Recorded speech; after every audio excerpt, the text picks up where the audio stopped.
Now. Great, welcome everybody. We'll give some time for people to join us. And I am going to share my screen.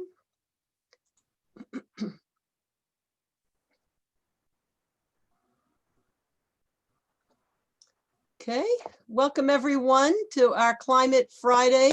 See a lot more people coming on. I'm going to wait 1 minute before starting to allow a few more to join us. But we're very excited for today's topic, batteries on wheels. At the cutting edge, here we're going to hear some really fascinating information from a global and national perspective down to California and what we can do in our own communities. Again, welcome. Climate Friday, our batteries on wheel focus today. For those of you who are new to the Climate Center, our mission is speed and scale greenhouse gas reduction. We are probably best known for the key leadership role we played in growing community choice energy from about 2 CCAs 5 or 6 years ago to 21, serving 11 million Californians, or a quarter of the state, with 88% greenhouse gas free electricity. We're very excited about that, and we want to build on that across sectors to achieve our mission, working with all of you. This LA Times headline from the beginning of September summarizes it. California's climate apocalypse, the calamity is no longer in the future, it's here now. A new study came out a couple of weeks ago showing that the 2018 fires in California actually cost a total of $150 billion in damages. And we think that the pre-COVID 2020 California budget was around $220 billion. That means that the cost of the fires, the total damages, were about 2/3 of 1 year's annual budget. And about 1/3 of that cost was directly where the footprint of the fire was, but the rest was far beyond the boundaries of the fire, both in terms of health impacts and impacts on the supply chain and the economy. So very powerful, and a message to all of us that investing now saves lives and will save money later. The nation and the world are looking to California to lead for a climate safe future. We know that we've already activated 9 of 15 global tipping points. We know from our experience here in California that with 14,000 lightning strikes in August and record-breaking fires, almost 4.5 million acres burned, we're already experiencing climate change here. And it's time for us to take action and really treat it as though our house is on fire, because it is. So we need more aggressive policies and accelerated timelines now. Our solution, working with many organizations and partners across the state, is Climate Safe California, a campaign for rapid decarbonization. Our goal is that by 2025, California will have enacted the bold policies required by science to dramatically cut emissions, start drawdown from the atmosphere of the emissions we've already put there, and secure resilient communities by 2030, catalyzing national and global action. The 2 key policies we want to move up in this big picture approach for putting the stake in the ground for 2030 is to double our current goal. So we want to get to 80% below 1990 greenhouse levels by 2030 and get to net negative emissions, where sequestration is greater than emissions, also by 2030. Our guiding principles for all of our policies and programs, it must be based on the latest science, which clearly current policies are not. We have to ensure a just transition for the workers and their families and communities that are dependent on fossil fuel industries. And we have to prioritize climate justice, which we believe is racial justice, and ensure that lower income communities and communities of color are no longer disproportionately harmed by fossil fuels, by their production and use, and also by climate change impacts. Again, our house is on fire, and we have to ask at every level of government and society, are we doing enough? And my answer to that, and our answer to that, is absolutely not. We have to do much more. I invite you today, if you haven't yet, to please endorse Climate Safe California. We hope to get at least 15 new endorsements. We do expect around 150 people to join us today. You can go to climatesafeca.org. It is a public pledge of support for California to retake its leadership mantle on climate change, to accelerate aggressive, equitable climate policy, inspiring states and countries to greater action for a climate-safe Earth. A little bit of housekeeping here. Please put your questions into the Q&A, which should be on your bottom bar there.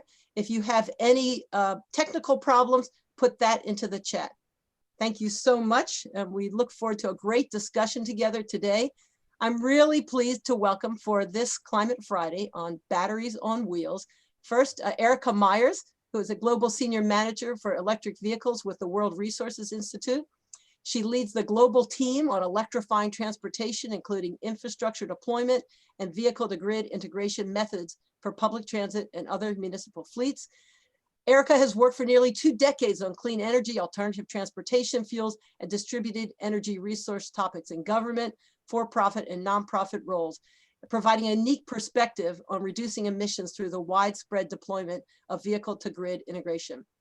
And she walks the talk by owning 2 battery electric vehicles powered by 100% renewable energy, which she manages through a networked level 2 residential charger.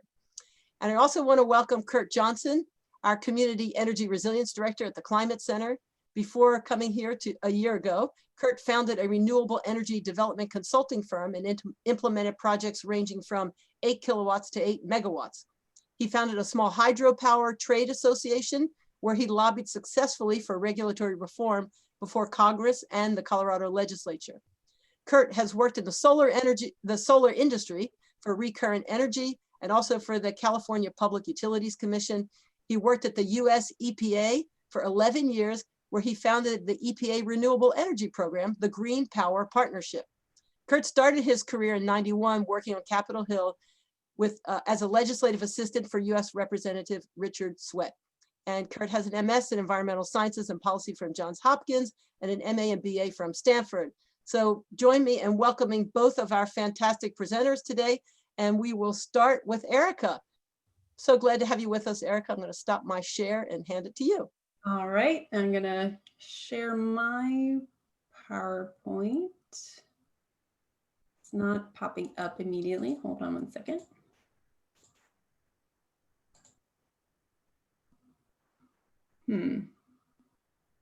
Okay.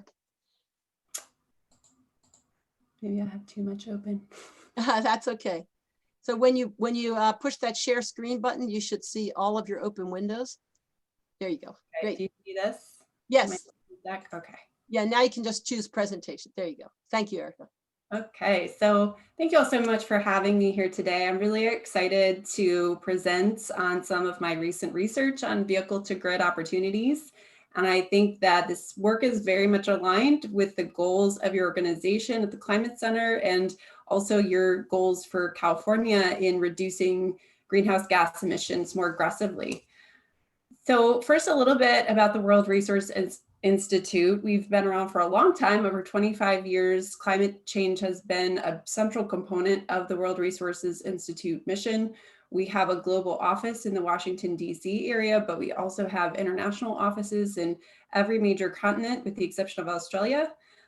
We have been working with many countries over the years on everything from the first Kyoto Protocol all the way to the most recent negotiations with the Paris Agreement, very visible in all those major international organization discussions. And certainly e-mobility is a component of that strategy. So we are housed in the Ross Center for Sustainable Cities. And I lead a team of excellent electric vehicle experts who have a lot of experience deploying electric buses all over the globe, especially in Latin America, India, and China. And so we work on lots of different issues related to bus integration, including vehicle grid integration, which is an important element. If you think about electric vehicles, these typically have extremely large batteries, which are comparable in many cases to the types of stationary storage that we see being deployed today. And if you think about potentially chaining these buses together and aggregating them in a way, it could actually be larger than a lot of the stationary storage deployment. An interesting fact here in the US, there's actually more battery storage housed in the Nissan Leaf population than there is collectively for all stationary storage deployments in the country. So, and an interesting thing is that those Nissan Leafs are actually bidirectionally capable already.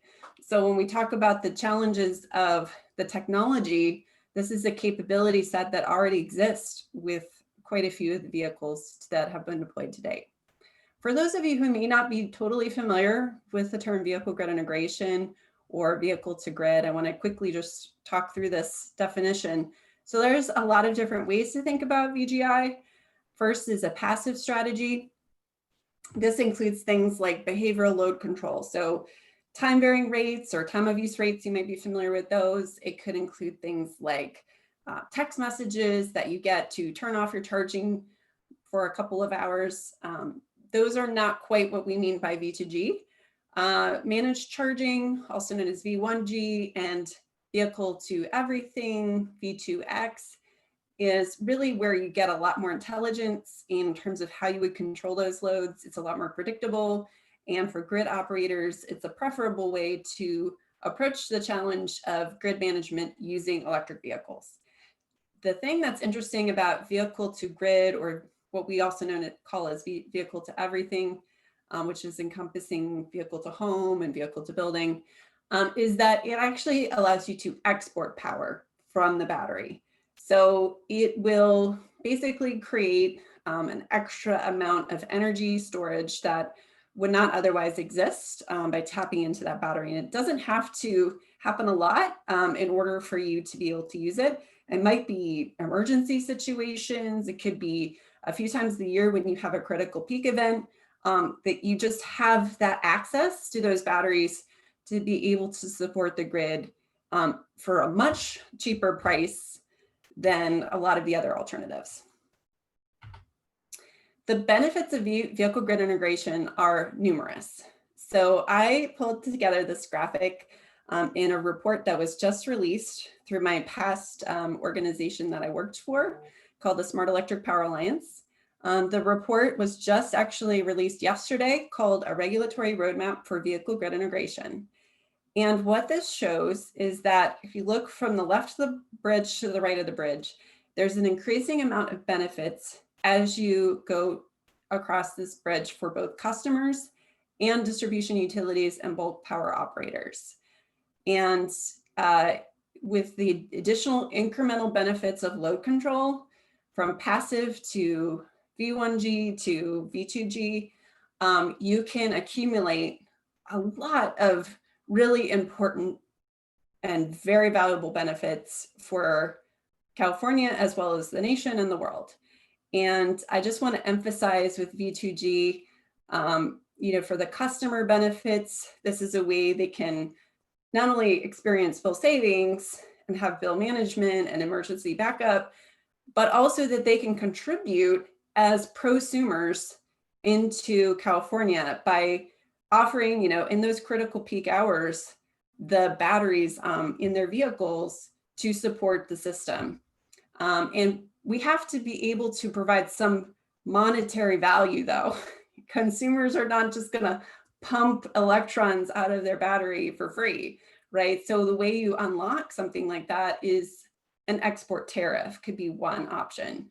This would be a price signal offered by the utility or the bulk power operator, probably through some third-party aggregator, that would give a price signal during a specific hour, for example, critical peak period, that would then, relay to that customer. Any customer, it doesn't have to be a residential customer, it could be a fleet, it could be a school bus operator, for example, which I'll be talking about shortly. Any kind of price signal that would then give the market some incentive to act. And as you can see below that, all these distribution utility bulk power operator benefits as a result of that signal. The great thing about V2G is that it allows you to balance demand locally a lot better than something like a time of use rate or V1G. Essentially what you can see here with the gray bar is that V2G allows you to not only shave the peak periods of charging demand, but it also allows you to inject during peak period demand. And so it essentially will allow you to better smooth out those load profiles throughout the day, soak up excess solar, wind, all these great things, and also export that power at a different time, which is Kurt will be talking about shortly, a great way to potentially manage the dragon curve. VGI enablement, though, is extremely complex.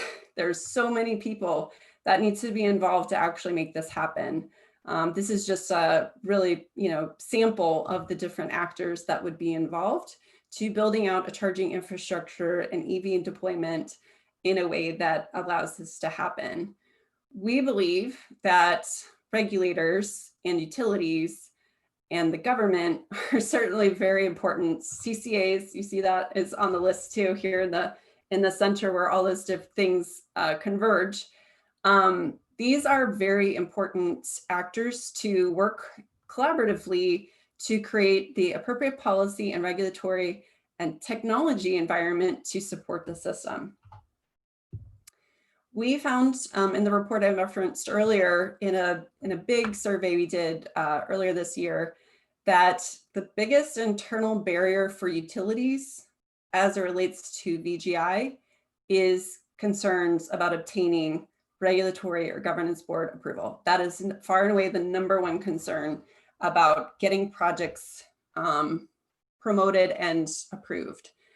They also believe, hand in hand with that is the benefit cost isn't sufficient to make the investment. And this comes down to a lot of times what the regulator will allow as a cost for the utility or a third party to invest to make this VGI program or activity possible. So we really need to consider what are all of the benefits that are not currently included in that cost benefit analysis.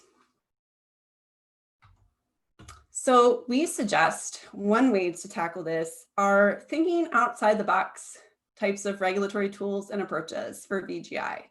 So this is just a sample of the types of things that we could incorporate today as part of what could be like a VGI roadmap. And we have in the dark blue what we call collaborative and informal processes. The medium blue is alternative regulation, and the light blue would be cross-coordination. All of these elements are either things you would do in combination or alone to create an approach that's right for your state. And certainly, all of these there's pros and cons, but certainly it's worth the process to get this started today. And I know that there's been a lot of work being done in California that's already evaluating these options, which is fantastic. So I want to quickly then go to a potential use case that could be very compelling for this discussion. So as you may have heard, the World Resources Institute received a very large and very generous donation from the Bezos Earth Fund just a few weeks ago.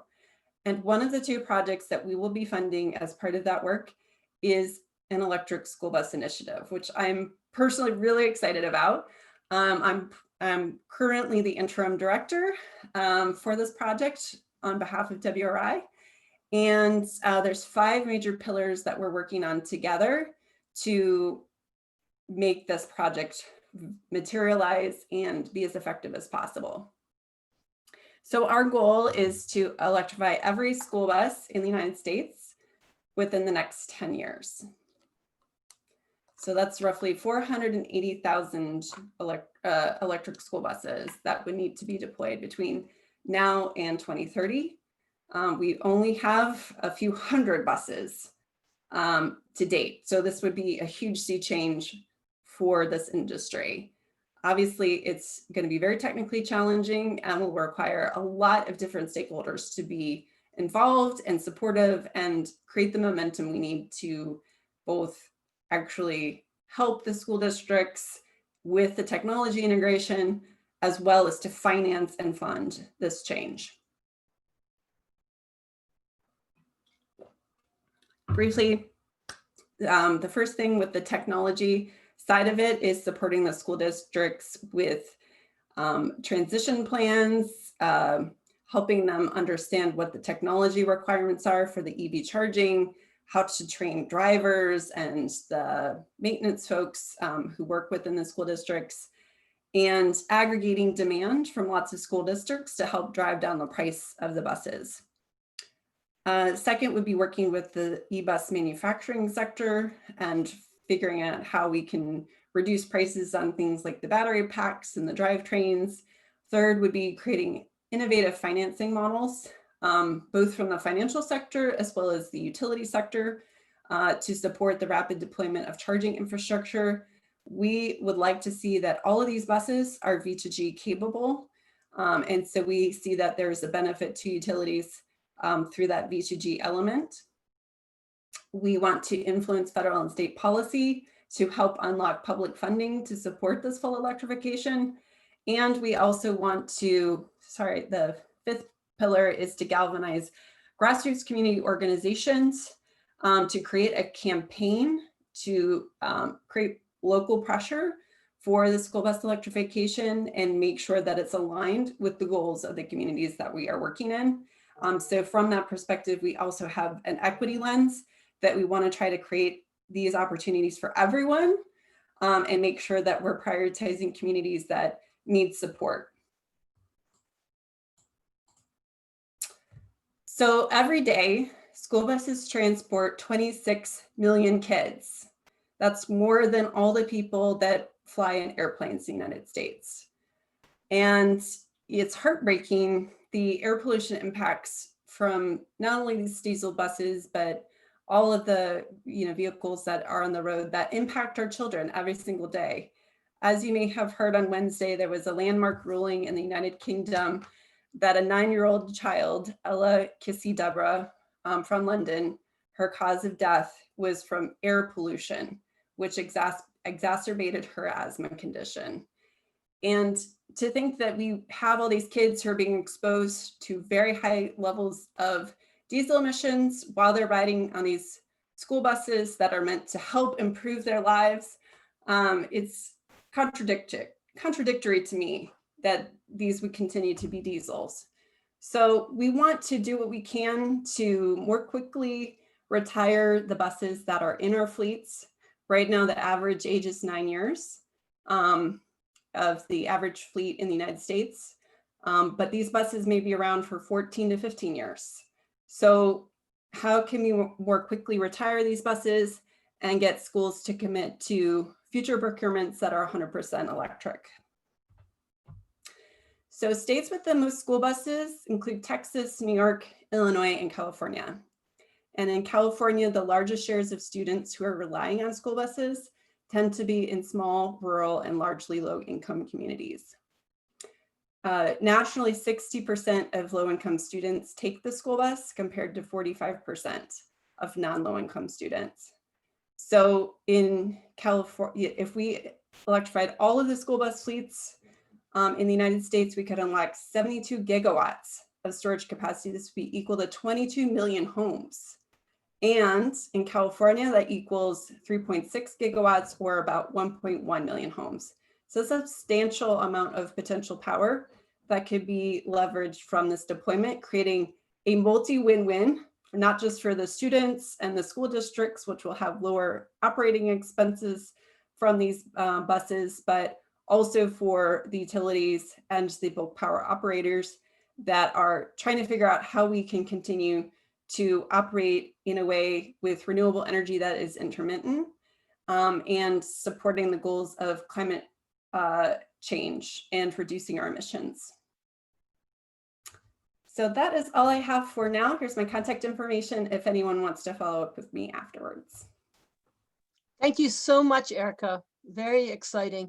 And we also have some great questions coming in for you that we'll address in a few minutes. But first, I'm going to turn it over to Kurt Johnson to give us a California perspective. So Kurt, if you can share your screen, that'll be great.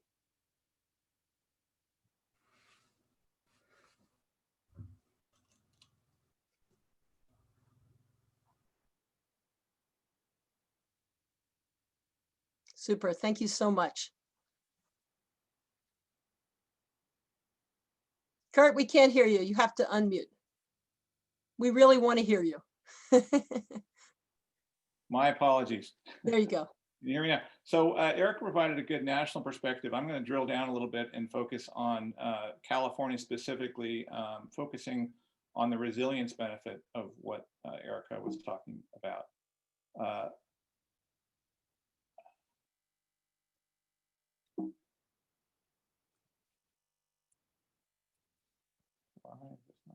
Here we go. Okay. Going to go quickly over community energy resilience and then the V2G background specifically in California and possible next steps. So we're going to talk about power outages and the impacts in California. It's relevant to note here that the impacts of power outages are particularly rough on low-income communities. I live in the North Bay. We had multiple power outages in 2019. I can handle losing a fridge full of food a couple times a year, but it's tougher if you're in a lower income where the impacts of that on your finances are rough. And it's particularly impactful if you're medically dependent on electricity. It can be a matter of life or death. So it's really embarrassing on a global scale what's been happening in California. And obviously we need to, and we can do better. 2020 was even worse, worst fire season in California history. And so there's power outages associated with all that. And so we can do better. So I direct the Community Energy Resilience Program, the macro vision of which is essentially to transition from where we are now. We've got a 100-year-old utility system where power is just moving one way from a central station. And down here at the edge, we're all just consuming energy. This made sense 100 years ago. It absolutely makes no sense now. We envision an entirely new grid system, building thousands of individual microgrids, each of which can island for periods of time. This is just a schematic of a microgrid. This would be connected more broadly to the broader grid up here. A couple points to note here. So there's an idea of local generation capacity reflected as solar here. There is local storage capacity, either sort of central or, as noted here, we have some vehicles, buses, and cars. And more importantly, all these resources can share power locally and be sort of controlled locally. So this is a vision for an entirely new future that we can build in California: clean, affordable, resilient, equitable, and safe. And based on technology which is available today, there's nothing precluding us from making this happen today. It's primarily, we have legacy sort of regulatory structures, other political barriers, but what's described here is absolutely achievable. We just need to enact the regulations in California to make it happen. We need to make that happen first in the communities that suffer the most from air pollution and power outages, as I noted before. This is just a map showing the CalEnviroscreen index, which shows the most impacted communities in California, as highlighted in the darkest colors. So, sort of turning to specifics about California, Erica talked about the report just issued that provides a national perspective and some of the benefits. I don't need to repeat some of these key points about why this makes a lot of sense. I do want to highlight this aspect about resilience, which we're going to focus on. This we'll put into the notes in the chat.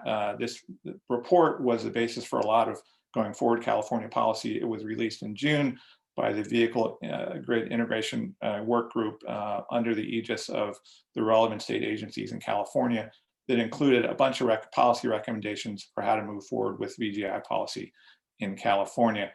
That was followed up by Governor Newsom's executive order in the fall that came not long after the orange sky days we had here in California, where governor's executive order called on the California Air Resources Board to create a new mandate to phase out the sale of new internal combustion engine vehicles by 2035. So that was a big deal. That puts California sort of back on the map in terms of accelerating EV adoption. We're still behind a lot of other countries, quite frankly, on this issue, but it was a good step in the right direction by Governor Newsom to move California out front, at least of other US states. There are many who are concerned this goal is not aggressive enough. In fact, just yesterday, there was a report issued by the Center for Biological Diversity and an accompanying letter sent by the primary author and 80 other organizations, including the Climate Center, to the governor that would ask him to accelerate that target date to 2030 and also pursue measures to make this happen first and foremost in some of those environmental and social justice communities that need it the most. There are various other policy drivers related to this space. I'm not going to go into the details here. There have been related resources and previous legislation about this, including SB 676. The California Energy Commission, through its EPIC grant program, has funded various related efforts across the state of California. And the slides will be made available after the presentation if you want to get into the weeds on any of this.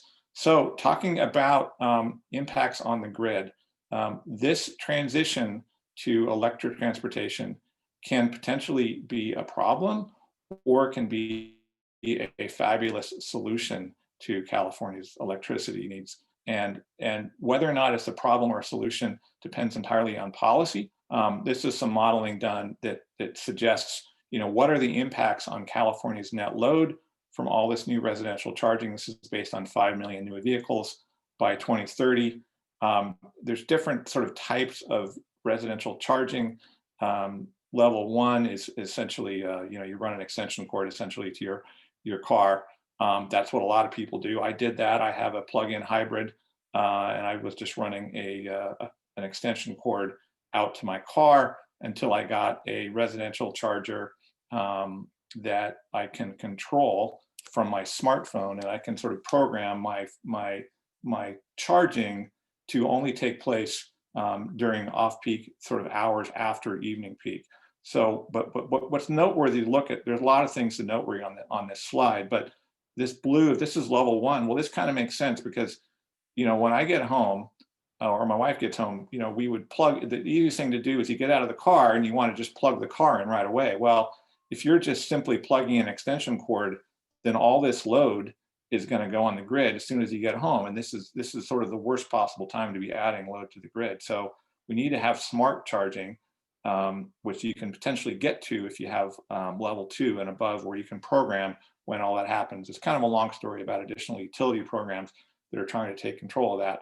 But this could potentially present a problem with load growth. So this, when I was a little kid, I read a magazine from Highlights and had a comic strip called Goofus and Gallant. And Goofus is like, doing things the wrong way. And that would be, exacerbating California's grid problems. So Gallant would think about a way to use all of this new grid resource to enhance California's grid resilience. And that's what we want to get to here in California. Oh, I should point out, there's some other tricky issues here that you see kind of spiky loads here in green. When you have fast charging, that can create huge incremental short-term peaks in load, and that's a problem for utility planners. And so there's a lot of technical issues that need to be sorted out. These things can be sorted out, but there are challenges here, no doubt. But again, this is the Goofus model. The Gallant model is shifting this from a grid liability to a grid asset. And so you can get to that world with bidirectional charging. I mean, I think it was interesting that Erika talked about that fleet of Nissan Leafs that has huge capacity. Imagine, I mean, in simplest terms, imagine if everybody in California was driving an electric car. And so all this excess solar is used, particularly in the middle of the day. Sometimes a year in California, particularly in the fall and the spring, we're curtailing solar energy in California because it's meeting so much of the load in California. So, and we're going to build more solar as we ramp up our renewable energy goals in California. So basically the idea is to use all that, put it into all these mobile storage assets, and then use that as a grid asset. You can use it to your home in the evening or exporting to the grid. So this is very achievable technically today. It's just lots and lots of policy levers and lots of institutional changes that need to happen in order for that vision to succeed. A little bit more granularity about that. Again, thinking about what would be ideal. You're at work, where everybody has an EV. Like I have 4.5 kilowatts on my roof of solar. I don't have a battery at home. I would like to get probably a used Nissan Leaf. It'd be cheaper probably than buying a Tesla Powerwall. and be able to sort of enhance my own resilience at home. It'd be great if everybody in the world eventually got to that point. If we get back to the world where people are charging and going to offices, if people can charge at the office, this is just a mock-up of, say, you know, you've got solar carports and everyone has an electric car, and then, you know, after work you go pick up some groceries, you charge there, you bring your energy home, you export to the grid during the evening peak. That evening ramp up in California is, I think last I checked, was about 13 gigawatts. That's roughly 4 times the size of what was potentially available through what Erika just described as available through those 24,000 school buses in California. So there is a huge benefit available by capturing all of this capacity to handle that evening peak. And then you can also power your home during public power shutoff events. You know, everybody that had a power outage in the fall was in recent years in California. In some cases, we're doing what I think Ellie described, which is sort of clutching together a inverter to use the DC battery and, you know, running a couple AC appliances. Well, there are technology vendors making available new technology which simplifies that whole process, so that you're not going to have to sort of have some awkward inverter that's sort of parked on the hood of your car running a cord to your refrigerator, but you can seamlessly integrate the battery storage in your car with your home grid and control the whole thing from your smartphone. So there's really a beautiful new world that's going to be available shortly. It's actually available almost today technologically. We just need policy to make that globally what's happening. The same benefits that I talked about on a homeowner level could also work more broadly for businesses.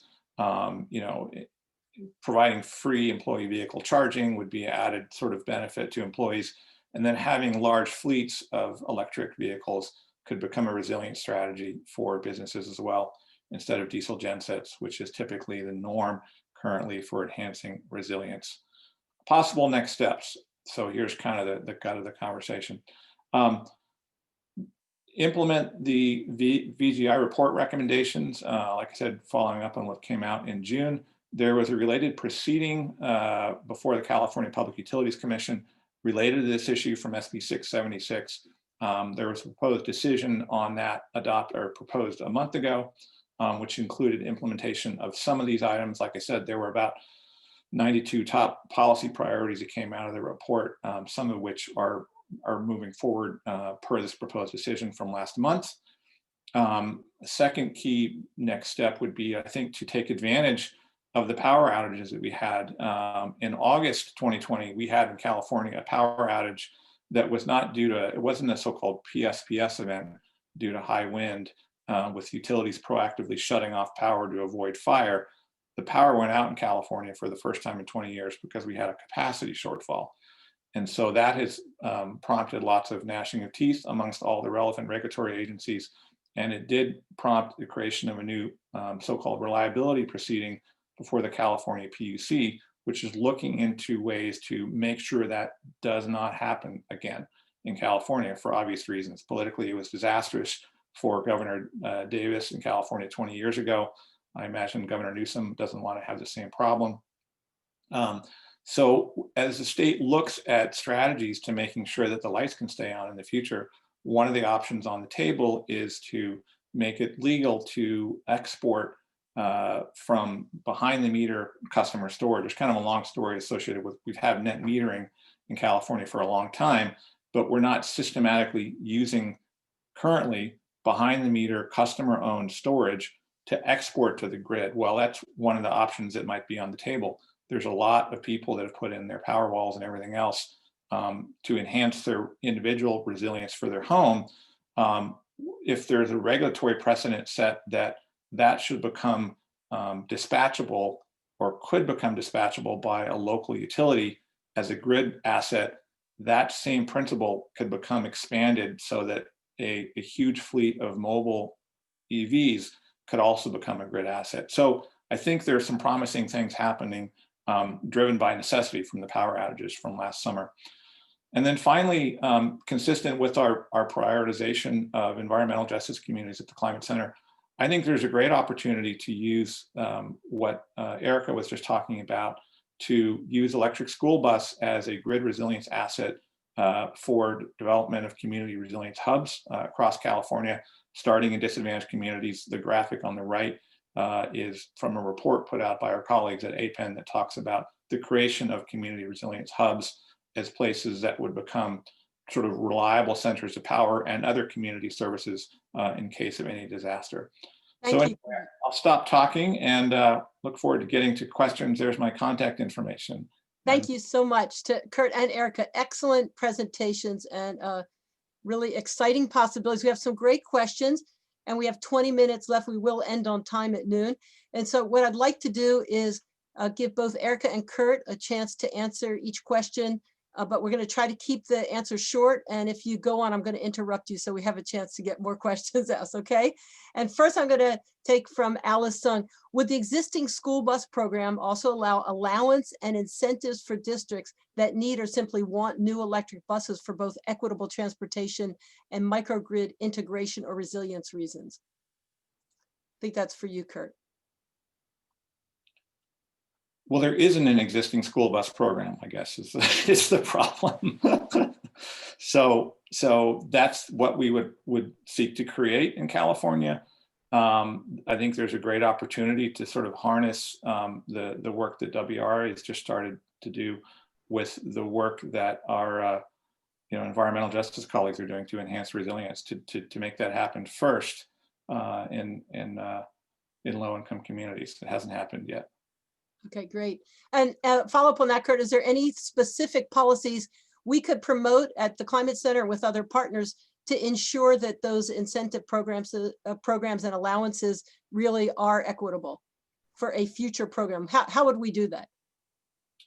So there is an existing policy framework, and that slide that I had that talked about some of the existing sort of statutory background in California does have call outs and prioritization for these communities. But there isn't a program yet. And so, in terms of how would we do it? Well, I think we would want the state, the relevant stakeholders in California, including the Climate Center, to, make an aggressive ask of the California Air Resources Board to create this new school bus resilience program to enable this happen and make those things happen first in low-income communities. So that would be a key step. And then another sort of key component would be, the regulations have to be right. Not only, it's not enough to have the equipment and have even schools or school districts or resilience centers that want to make this happen. We have to have the regulatory infrastructure. And so there is a related proceeding underway currently at the PUC. And so that the prioritization of those communities needs to be manifest in that proceeding. Excellent. Erika, is there anything you want to add from a national or global perspective?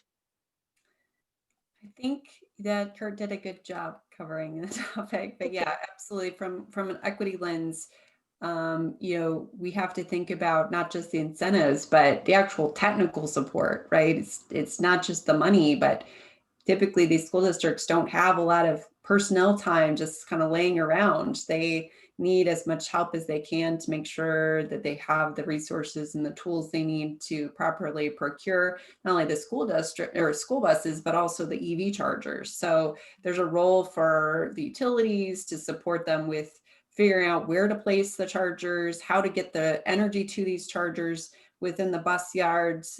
There's an element of the training that I mentioned earlier, making sure everybody knows how to operate the buses as efficiently as possible, that the maintenance crew knows how to maintain these buses, what equipment they need. So there's a lot of work that goes along with the deployment. Yeah, that's great. Something to think about. Thank you. Excellent. Here's a question several people asked in different ways. Manufacturing and extractive industries externalize costs with devastating consequences to the environment. Absent radical change, the manufacture of millions of electric vehicles and the extraction of the raw materials that will go into them will continue that devastation. What plans are in place to avoid environmental damage as we transition to electric vehicles? Erika, you want to start with that from a global perspective? Yeah, absolutely. This is something that I think about and then WRI thinks about from a holistic perspective with the mining for the materials that go into creating the batteries, and how do we do that in a way that doesn't recreate the problems we have with other extractive industries for oil and gas. And so we have to be very thoughtful about that, and human rights issues associated with some of these mines as well, not just the environmental issues. And this is gonna be, it's not just a US thing, right? A lot of these materials are coming from other countries. So it needs to be a globally led initiative to have safe mining practices, to have standardized environmental regulations. And ultimately the onus is on the people who are procuring these materials to require a lot of these things so that there's a forcing function for these companies to comply. So these are things that certainly we need to think about holistically for, here in the US, our own procurement requirements as well. Great. Kurt? A couple comments. So in terms of the battery life cycle, the one of the theories is that as you move, as a individual EV battery degrades, it could potentially, people are going to go ahead and get a new Tesla or a new Leaf or whatever it is. The batteries can be repurposed potentially for utility scale purposes, where you're going to have a larger facility, and so people aren't going to be worried about not being able to drive far enough in their car. More importantly, I read an article recently about JB Straubel. He's the former chief technology officer at Tesla, and so people probably know that the Gigafactory in Reno is huge amounts of new battery manufacturing going on. Well, thank you, JB. The idea is to sort of create a new kind of cradle to cradle mechanism whereby the specific purposes of his organization is to figure out how to safely disassemble batteries and utilize and repurpose those materials at end of life. And I know this doesn't answer the initial question, was about sort of the problems at the very beginning and the justice concerns there, but it maybe helps sort of solve some of the end of life problems. Yeah, great. Thank you. I do want to mention that one of our participants today made a note in the chat that Tesla is a non-union operation, and some would say anti-union and anti-worker, that they claim they are a tech company, not an auto manufacturer. And this person urges us to not patronize Tesla until they sign a union agreement with their workers. And I think it's something that we absolutely want to consider, is what are also the working conditions, not just in mines across the world, but for workers right here in California. Another question, the chat, and Erika touched on this, but the CHAdeMO interface found on many Nissan Leaf vehicles provides for the bidirectional charging. My understanding is that the CCS interface currently does not, yet most auto manufacturers selling to the US market, including Nissan, seem to be moving away from CHAdeMO to CCS. How will this impact efforts to support adoption of V2H and V2G? I would encourage you all to take a look at the Charin website. So Charin is one of these major industry groups that's supporting the CCS combo standards. And they actually do have a VGI roadmap for vehicle to building and vehicle to home and vehicle to grid. And so those are in the works in the coming years. All right, that's great. Kurt, you want to add? Go ahead, please. I just think that the general issue is, yeah, we need to have all sorts of standards, and this is a new industry. I mean, I used to work in the solar industry, and long time ago, California pioneered, the so-called STC ratings for solar modules, right? It's like, oh, we're going to have all sorts of lousy modules, and we need a standard way of understanding these things. And so California pioneered standards that helped the growth of the global solar industry. So likewise here, I think it's incumbent upon California to pioneer the standards, software interfaces, communication protocols for the development of this industry, which could become a global standard. And that's critically important. And that's reflected in the reports I talked about. Which auto manufacturers are on board and friendly to a vehicle grid interface? Do you know? I don't know the details. I'm told that well, maybe Erika has a better perspective. Let's say maybe Nissan is perhaps most friendly, if that's a fair characterization. Others are accepting. I think as of my latest information, Tesla was not specifically encouraging that, and one could ask why. Perhaps because their Powerwall product would be a direct competitor with their own cars, and they don't want to cannibalize their own residential product with another residential product. I don't know, but hopefully we will get to the point where it becomes, ubiquitous, and all the vehicle manufacturers will recognize that vastly increases the attractiveness of their product. If everyone says, "Hey, I just need to buy one electric car, and then I can do all these wonderful things, save money, and have a resilience asset for my car," that will help, I think, all the EV manufacturers with their sales. And so hopefully Tesla will get on board. Yeah. From a school bus perspective, all of the major electric school bus manufacturers, Thomas, Bluebird, IC, and Lion, all have a V2G capable bus or have a V2G capable bus in development. So that is, at least from that manufacturing perspective, something that will most likely be ubiquitous among most of the deployments. And just in fairness to the manufacturers, there are challenges, because there are concerns about impacts on the warranty. There are a certain set of assumptions that people were going to be using an electric car specifically for car purposes, not just sort of repurposing that battery for daily sort of cycling. So that has implications for warranties. I think those can be addressed, but it's understandable that the manufacturers might have some concerns. I think that could be finessed by different ways of metering the use of the batteries on a car, so that the manufacturers don't feel like their warranties will be sort of rendered unprovidable. Thank you. Erika, someone just asked for a reference for what you just referred to. And I just want to let everybody know that this presentation, as well as the Q&A and additional references that Erika or Kurt might want to provide, will all be on our website at theclimatecenter.org/webinars. Yeah. Another good question here. Shouldn't we be looking to extend net energy metering policies from solar to batteries, compensating consumers at the retail rate of energy, which is higher when the grid needs energy more, to avoid leaning on greenhouse gas producing gas? Well, the answer is obviously yes. We need to have the tariffs in place that compensate EV owners to export, and so that process will be refereed by the PUC. It's tricky, and it's a subset of a whole broader set of issues about what does the grid of the future look like, and what are the roles and responsibilities, and to what extent who is liable for existing central station assets that might no longer be needed with the proliferation of distributed resources like EVs that can provide the same services. There's lots and lots and lots of policy issues on the table that are all inextricably sort of linked in with these questions. So they're not going to be simple to resolve.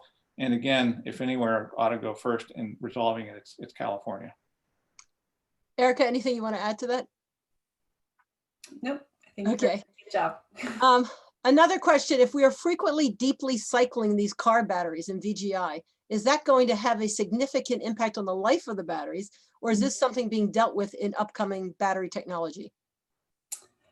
I'll take that.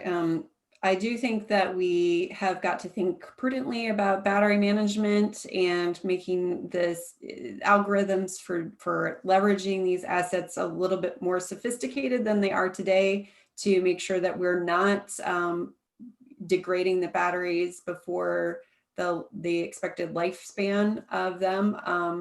And there's actually been some studies showing that with proper battery management, V2G can actually extend the life of these fleet batteries with the appropriate algorithms. So it has to do with how frequently they're being discharged and charged, and thinking about the rate of the charge and how much charge is remaining in the battery. So there's all these things that could go into that algorithm, but certainly it is a problem that can be addressed. Great.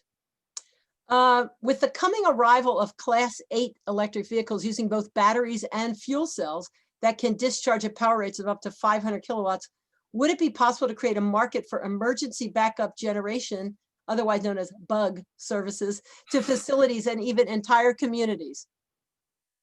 Yeah, that's a great question and comment. I mean, if once there's a proliferation of electric vehicles, both individual small vehicles as well as larger fleet vehicles, then they could be deployed instead of it's a lot faster to drive a car or a truck to a site than have a big fat diesel genset on the back of a trailer that's got a big old ugly diesel gas tank in the back. And so there is a huge emergency response resilience benefit that could come by thinking creatively about how to use a vastly expanded electric fleet of all types of vehicles, even larger vehicles, as a emergency grid resilience asset that could be quickly deployed. What's happening right now in California is, huge purchases of diesel gensets, trailers everywhere, and these in many cases are just being used for short periods of time. So I'm going back to my Goofus and Gallant, a much better way is to do it by utilizing the existing or a new fleet of electrified large, medium heavy duty vehicles that would be an enormous grid resilience asset that could be very sort of flexibly deployed. Yeah. And school buses are a great example. They're in every community. So if you had a community that needed emergency power, for example, at a shelter, there's a school bus right down the road to support that emergency shelter. So there are great use cases. Obviously it's not just about transporting kids. It's also about all the resilience benefits that we are talking about on our meeting today. Yeah, that's great. Could ride-hail company announcements regarding greater adoption of EVs help as well? And has anybody analyzed how much the potential that there is with them?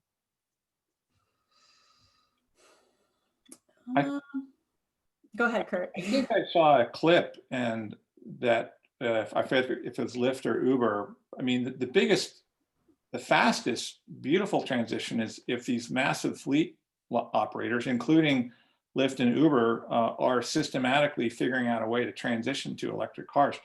That's where you can make a lot of really cool things happen really, really quickly. So I don't know the details on the degree to which large fleet operators are moving that way, but that's certainly the fastest thing, because those folks, they buy hundreds of thousands, millions of cars potentially. So if you have everyone that operates a large fleet sort of making this commitment and realizing that they're going to get all these resilience benefits, then that makes this happen much faster. That's great. Just one last question, and then we have to start wrapping up. Unfortunately, this is a fantastic conversation, but you, Kurt, referred a few times to everybody should have this. And I think what we want to recognize is that one of the directions that we want to go in is actually to get more people out of cars. And I know that you agree with that.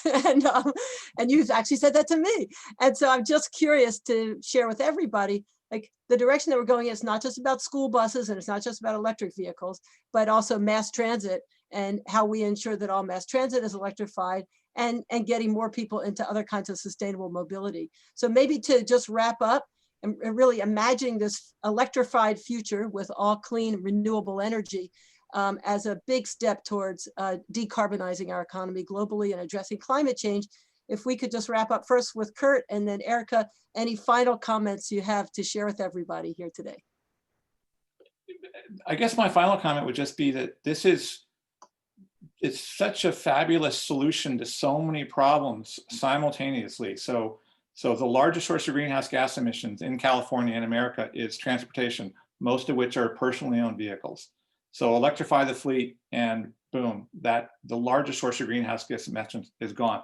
We have huge resilience problems. Well, hey, once we have the policies in place so that every individual building or community can be rendered more resilient through utilizing mobile storage, that is a huge win. I could go on and on, but this is a fabulous opportunity for the future. California needs to lead. That's great. Erika, please. And Ellie, I completely agree with your comments. Getting people out of these passenger vehicles, especially for short trips. How can we think about other forms of e-mobility, like e-bikes, for example, or scooters, to help people get to the places they need for a lot lower carbon footprint? Transit is certainly an element of that as well. I also want to mention that one thing people don't really think about is the fact that internal combustion engines are extremely inefficient. Only about 25% of the energy that is being consumed is delivered to actually moving people in those cars. Electric motors are far more efficient. They're about 85% efficient. So if you think about moving from a gasoline, current state to an electric vehicle future, we're going to be able to do it for a lot fewer BTUs overall. The other great thing about electric vehicles that a lot of people say, well, the grid is really dirty and we have, a lot of fossil plants that are creating the electricity in a lot of parts of the country. The opportunity is, unfortunately, with gasoline, you can't really reduce the GHG intensity, but with electricity, you can, over time, reduce that GHG intensity. So it's one of these fuels that will continue to get cleaner. And with VGI, we can also support the rapid deployment of more renewables at the same time. So it has these compounding benefits. Oh, I have an alarm going off in my house, but I'm going to ignore it because we're going to wrap up. And so bad timing. I don't know what it is, but I guess it means it's time for lunch. So thank you so much, Erika Myers from World Resources Institute and Kirk Johnson from the Climate Center for excellent presentations. Thanks to all our participants, great questions, and many of you attending today are leaders in this in California. We have a lot of work to do to implement this in an equitable way, in a just transition way, in a way that really produces a climate safe, healthy, and equitable future for all of us. So thank you so very much. And I also want to thank Janina Turner and Stacy Meinzen for all their behind the scenes work on this. And everybody, please endorse Climate Safe California. If you haven't yet, you can go to climatesafeca.org. And finally, wishing everybody healthy, fulfilling, and relaxing holidays. Take good care. Thanks so much. Be well. Thank you so much. Thank you for having me. Thank you.